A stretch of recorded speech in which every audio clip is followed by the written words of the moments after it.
কঠিন বিপদে আশা ছেড়ে দিয়েছেন, তাহলে এই দোয়াটি শুধু পড়ুন। ইনশাআল্লাহ দুনিয়া উল্টে গেলেও আপনার আশা পূরণ হবে।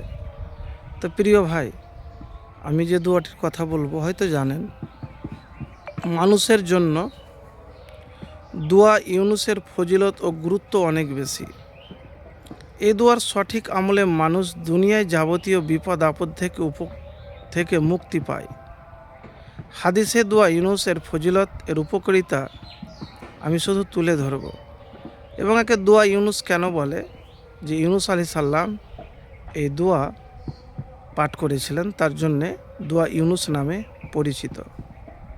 আল্লাহর পয়গম্বর হজরত ইউনুস আলাইহিস সালাম দেশ ত্যাগ করে চলে যাওয়ার সময় নদীতে ঝাঁপ দিলে তিনি মাছের পেটে বন্দী হন। এই অবস্থায় বিপদে পড়ে তিনি মহান আল্লাহর কাছে যে দোয়া পড়েন, আর সে দোয়ার বরকতে আল্লাহ তাআলা তাকে মহাবিপদ থেকে উদ্ধার করেছিলেন। সেই দোয়াটি কি? লা ইলাহা ইল্লা আনতা সুবহানাকা ইন্নী কুনতু মিনাজ জালিমিন। অর্থ, তুমি ব্যতীত সত্য কোনো উপাস্য নেই, তুমি পবিত্র, নিশ্চয় আমি জালিমদের অন্তর্ভুক্ত।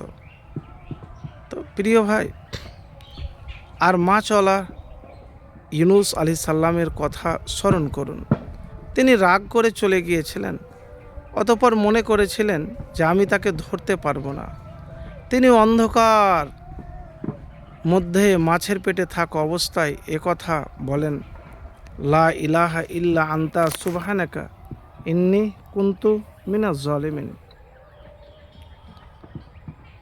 অতঃপর আমি তার আহ্বানে সাড়া দিলাম, তাকে দুশ্চিন্তা থেকে মুক্তি দিলাম। আমি এমনিভাবে বিশ্বাসীদের মুক্তি দিয়ে থাকি। সূরা আম্বিয়া আয়াত নম্বর 87। ইউনুস আলাইহিস সালাম মাছের পেটে বন্দি থাকা অবস্থায় আমাকে ডাকার ফলে যেভাবে তাকে মুক্তি দিয়েছিলাম, সেভাবে আমি মুমিনদেরকেও বিপদ থেকে উদ্ধার করব, যখন তারা আমার কাছে সাহায্য চায় এবং আমাকে ডাকে।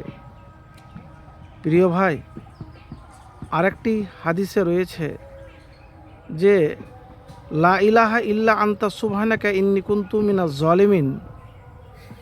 যখনই কোনো মুসলিম এই দোয়ার মাধ্যমে দোয়া করে, আল্লাহ তাআলা অবশ্যই তার দোয়া কবুল করে থাকেন। এটি সহিহ তিরমিজি শরীফের হাদিস। তো প্রিয় ভাই,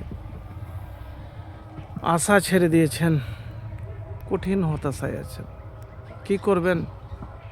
সব পথ বন্ধ। এই দোয়া বেশি বেশি করে পড়ুন আর দুরূদ শরীফ পড়বেন, ইনশাআল্লাহ ফলাফল পাবেন, যদি আপনার দোয়া কবুল হয়।